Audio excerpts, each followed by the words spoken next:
The shuttle doors hiss open, and the alien students step onto Earth's soil, their eyes wide with curiosity. Each student hails from a different planet, their features reflecting the peaceful environments they come from. One is aquatic, its skin slick and shimmering. Another has delicate, elongated limbs designed for a low-gravity world, while others display variations in color and form that highlight the biodiversity of the stars. Yet, despite their differences, they share one common trait: a complete lack of fear. They've heard rumors about Earth. A Deathworld, some called it. But that was a label they didn't take seriously. After all, Earth's images show a world with lush forests, serene oceans, and sprawling cities. What could be so dangerous about this blue-green planet? They've studied harsher worlds before. One of the students, Tilera, who comes from a planet of perpetual twilight, chuckles as they step off the platform. Deathworld, she scoffs. I'd bet this place is just full of primitive creatures and myths. Her companions agree. They've come from societies that have eliminated conflict, predators, and even environmental dangers. No wild creatures hunt them at home, no disease stalks their cities.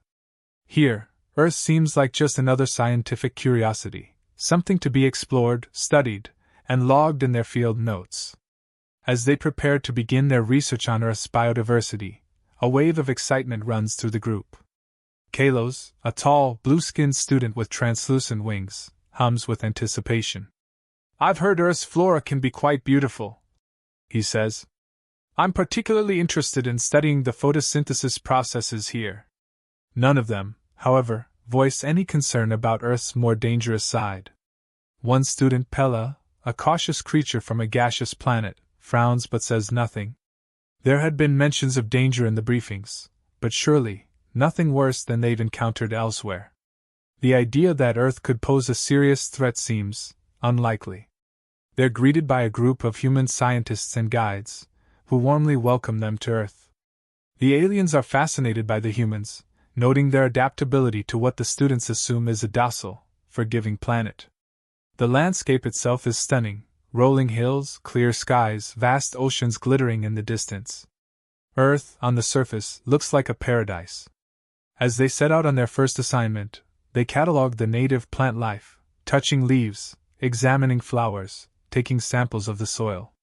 Earth's flora, they agree, is pleasant, though not particularly extraordinary.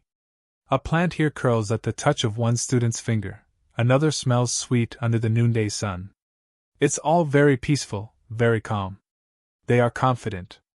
The idea of danger is far from their minds. Earth, it seems, is just another assignment, another box to check off in their xenobiology curriculum. But as they gaze over the serene landscape, they fail to notice the faint rustling in the trees, the quiet tension in the air. Earth, they think, is tame. And they are entirely unprepared for what lies ahead. The students venture deeper into the wildlife reserve, eager to observe Earth's smaller creatures up close. They pause by a patch of grass where ants scurry in perfect lines. Harmless enough, they think. Tilera bends closer, fascinated by their coordination. Primitive, she mutters, watching the ants haul bits of leaves. But then, in an instant, two ants lock in combat, biting, tearing at each other with ferocity.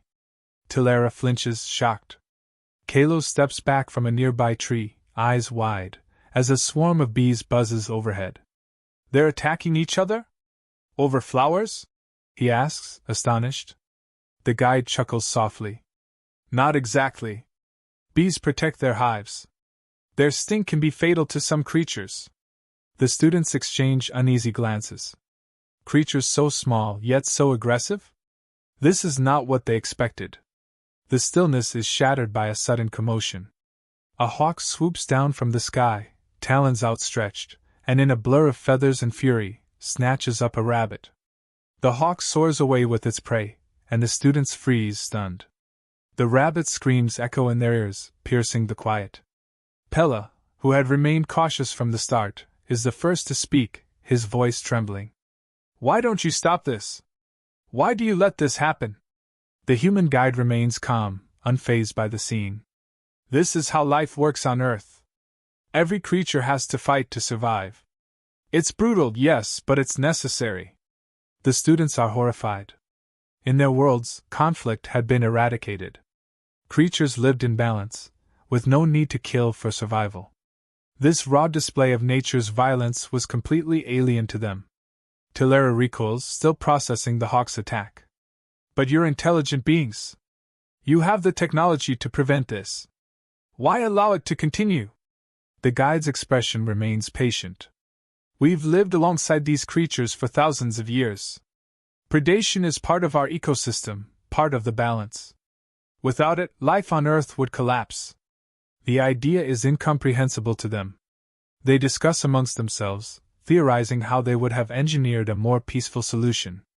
On their home planets, dangerous species had been genetically modified or removed entirely. The concept of allowing such unchecked violence seemed primitive. The guide listens as they talk, and when the students fall silent, he offers a simple explanation. On Earth, survival is about adaptation. Every creature has evolved to fit its role in the food chain. The hawk needs to hunt, just as the rabbit must evade. Without this, life here wouldn't be sustainable. A few of the students remain unconvinced, their discomfort growing. Pella, still shaken by the rabbit's demise, can't help but question further. And humans? Where do you fit in this chain? The guide's eyes darken slightly, a subtle smile playing on his lips. Humans? We're the apex predators here. But unlike the hawk, we've learned to control our environment. We don't just survive, we thrive. That's what sets us apart. The students fall quiet. They hadn't considered this. Humans, despite their outward civility, were at the top of the chain. Not because of brute strength or speed, but because they had mastered the art of survival, turning this Deathworld into their home. The realization leaves the students unsettled, their curiosity growing, but also their fear. What kind of creatures, they wonder, could survive in such a hostile world? And more chillingly, what kind of creatures had Earth shaped them into? The students walk cautiously now, their earlier confidence eroded by what they've witnessed. They thought they had seen the worst Earth had to offer, but their guide isn't finished. He gestures toward a small area marked by warning signs. This is where things get a little more delicate, he says with a smile that offers no comfort. The guide points to a small spider weaving its web in the corner of a tree. It's no larger than a coin, harmless looking to their eyes, but the guide explains that some spiders on Earth can kill with a single bite. Kalos bends down for a closer look, only to leap back as the spider twitches. That thing is just out here.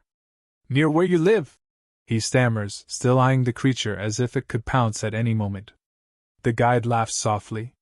There are millions of them, just like that, living quietly in our homes, our gardens, everywhere. The students exchange nervous glances. The idea that something so small, so seemingly insignificant, could kill without warning or malice is unthinkable to them. Where they come from, creatures of this size pose no threat, merely part of the background ecosystem. But here, on Earth, even the smallest life forms were weapons in disguise. And then comes the conversation about disease. The guide explains that Earth's deadliest enemies aren't always visible. He talks about bacteria, viruses, parasites, organisms that can invade the body unseen and cause untold harm. The students grow more disturbed with each word. You mean to say, Tilera begins slowly, that humans live under constant threat of attack by things they can't even see? The guide nods. We have medicines, vaccines, treatments, but yes, disease has always been a part of life here. Even now, we haven't completely conquered it. The aliens are stunned. Their own civilizations had long ago eradicated illness, engineered immunity to any biological threat. For the humans, though, sickness is just another danger they've adapted to survive. Pella, usually the most skeptical, can't hide his disgust. How do you live like this? Surrounded by creatures that can kill you, with your bodies constantly under siege? His voice trembles slightly, betraying his growing unease. The guide shrugs. We've learned to manage. Some of these creatures are deadly, yes, but most of the time, they're just part of the world around us. We coexist. Later that night, during an excursion through a dense, moonlit forest, the group encounters something far worse than a spider. A soft rustle in the underbrush catches their attention. The guide shines his light, revealing the coiled body of a venomous snake. Its scales glisten under the beam, a creature perfectly adapted to kill. The snake raises its head, eyes cold and unblinking, and hisses. Kalos stumbles back, fear flickering in his usually calm demeanor. That thing could end us in seconds. The guide calmly nods. It could if provoked. But he doesn't seem alarmed.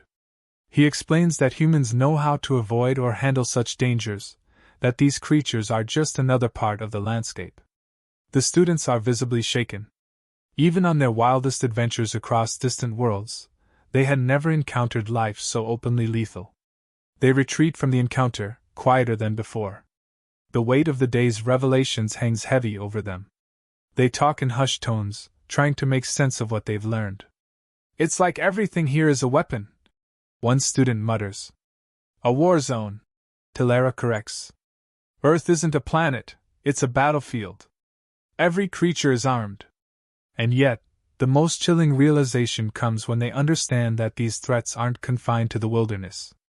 These creatures, venomous snakes, spiders, insects, diseases, they live side by side with humans, in their homes, cities, schools.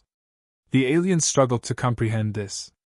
On their planets, anything remotely dangerous had been controlled, confined, or eradicated.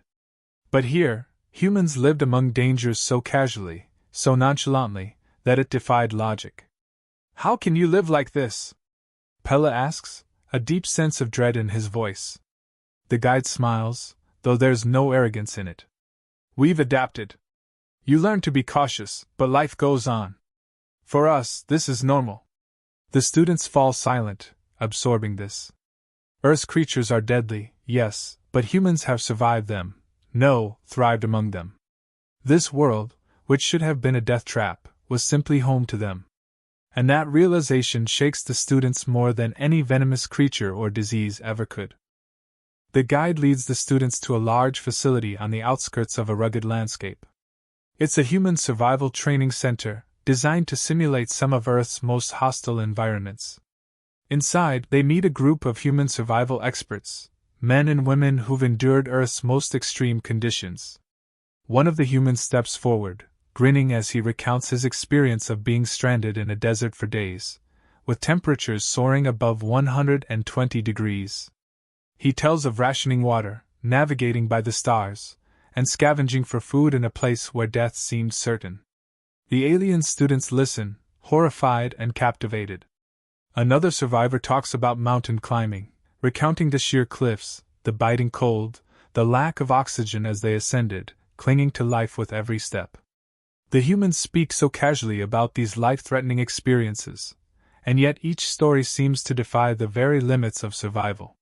One student, Tilara, struggles to understand. But why would you put yourselves in these situations? You knowingly walked into danger. The survivor laughs. For the challenge. To push the boundaries of what we can do. This concept is alien to the students. On their worlds, danger is something to be avoided, eliminated, not sought out. The idea that humans intentionally face death just to test their limits unsettles them deeply. The guide then directs them to a demonstration area. Here, humans show the students how they survive using tools, strategy, and teamwork. They observe humans starting fires without modern technology, setting up shelters in the wilderness, and using their knowledge of the land to find food and water. Kalos, who had been fascinated by Earth's flora, watches as a human demonstrates how to extract water from a plant in the desert. His fascination turns to confusion. But you don't have natural adaptations for these environments, he says. How do you survive without the necessary biology? The guide responds calmly. Humans aren't the strongest, or the fastest, or the most well-armored species on this planet. But what we do have is adaptability. We learn, we create, and we use our intelligence to survive in places no other creature could. Pella watches a team of humans setting up traps, realizing the profound difference between Earth's other predators and humans. You don't rely on instinct alone, he says, almost in awe. You think. You plan. The guide nods. Exactly. Humans have faced every extreme this planet can offer, and we've found ways to not just survive, but thrive. We don't have claws or venom or thick hides, but we have something better: our minds. The students can't help but feel admiration creeping in, though it's tinged with a growing sense of unease. The demonstration has shown them a species that doesn't just live in a hostile world, it has mastered it, shaping its environment with intellect and sheer willpower. But the mood darkens when the guide begins to explain the darker side of human history. Survival isn't always about nature, he says. Humans have had to survive each other, too. He speaks of wars, conflicts that span generations. The students are shocked as he describes human violence. The wars that wiped out millions, the weapons designed to kill not for food or survival, but for power and control. The alien students, who come from peaceful societies, find this incomprehensible. Tilara, disturbed by the guide's words, finally asks the question that's been gnawing at her. Are humans just another predator then? Are you not the most dangerous creatures on this planet? The guide pauses for a moment, considering his response. We can be, he admits. Humans have the potential for great violence, yes. But we also have the capacity for peace, for cooperation. We're not defined by our past, but by the choices we make. We fight when we have to, but more often, we choose to work together. The students exchange uncertain glances. The idea that a species so capable of destruction could also be responsible for such beauty and innovation is difficult to reconcile. They've seen both sides now: humanity's capacity for violence, and its resilience in the face of Earth's dangers. Pella, his voice quiet, asks, but if your planet is so hostile, and your species so capable of violence, why haven't you destroyed yourselves? The guide smiles, a faint but genuine expression. Because despite everything we adapt. We learn. We evolve. Not just physically, but morally. The same drive that helps us survive extreme conditions pushes us toward peace, toward progress. That's why we're still here. The students are left in silence, grappling with the enormity of what they've learned. They had come to study Earth's biodiversity, expecting to find a primitive world. Instead, they've uncovered a planet shaped by struggle, with humans at the center, survivors in every sense, creatures of both intellect and instinct, capable of immense destruction, but also of great resilience and unity. In this moment, they begin to understand why humans are the true apex predators of Earth, not just because of their ability to kill, but because of their ability to endure, to adapt, and to choose. The students are taken to a bustling human city, a sharp contrast to the wilderness they had studied. Towering buildings stretch into the sky, glistening with light and energy. The streets teem with life, humans moving efficiently, yet calmly, among towering structures, their creations harmonizing with the world around them. It's a stunning display of control, of mastery over an environment they now understand to be so dangerous. As the students move through the city, they begin to grasp the sheer magnitude of human achievement. This is no fragile species cowering in fear of its surroundings. Humans have built thriving civilizations, turning what should be a hostile death world into something manageable, even hospitable. They see hospitals where diseases that once ravaged humanity are now treated, cured. They visit laboratories where scientists push the boundaries of knowledge, finding ways to protect themselves from Earth's many dangers. Kalos, once shaken by Earth's predators, watches as children play in parks, blissfully unaware of the dangers beyond the city limits. They've created a place where even the weakest among them can live without fear, he murmurs, clearly in awe. Tilara, who had earlier been unnerved by the stories of human conflict, now sees how humans have shaped their societies toward cooperation. The towering buildings, the technology, the infrastructure, all of it was evidence of a species that had not only survived but thrived, even on a planet designed to kill. The guide leads them to an observation deck overlooking the vastness of the city. This, he says, gesturing to the scene below, is what we've built. Earth may have its dangers, but we've made it our own. The students fall silent, reflecting on the enormity of what they've seen. Earth, which they had thought of as a terrifying death world, had become something else entirely in human hands. To humans, it wasn't a place of endless danger, it was simply home. Later, the group gathers for one final discussion, seated together in a quiet space away from the bustling city. The tone is different now. Where before there had been fear and confusion, now there is respect and contemplation. Pella, the most skeptical of the group, speaks first. I came here thinking that humans were victims of their world, constantly struggling to survive. But now I see, you've turned it into something entirely your own. Earth is still dangerous, but to you, it's just life. Talera nods in agreement. At first, I thought humans were just another apex predator. But you're more than that. You've transcended the idea of predator and prey. You've mastered this world in a way that no other species could. The discussion continues, with each student reflecting on their experiences. They talk about the predatory animals, the diseases, the venomous creatures, all of which had initially seemed insurmountable. But now they understand that these were challenges humans had faced and overcome. What had seemed like a death world to them was merely a series of obstacles for humans to conquer. Kalos, who had once recoiled at the sight of a mere spider, now speaks with a new understanding. Humans have adapted to every threat this planet throws at them. Not just physically, but mentally and culturally. You don't just survive, you thrive. The guide listens quietly, a satisfied look on his face. Earth is dangerous, he finally says. But for us, it's all we've ever known. We don't think of it as a death world because we've learned to live with it, to bend it to our will when necessary. The students exchanged thoughtful glances. They had come here expecting to confirm the rumors of Earth as a death world, a place full of hostility and peril. And while that was true, what they hadn't expected was the resilience and ingenuity of its dominant species. Humans weren't merely surviving, they were evolving, progressing, mastering their environment in ways that the students had never imagined. As they prepare to leave Earth, the students reflect on the larger truth they've uncovered. Earth's creatures, from the smallest venomous insect to the largest predator, are indeed terrifying. But it's the humans, with their intellect, resilience, and adaptability, who have become the true masters of this so-called death world. On their journey back home, they begin to compile their findings. The terrifying truth of Earth's creatures will be shared with their people, no doubt.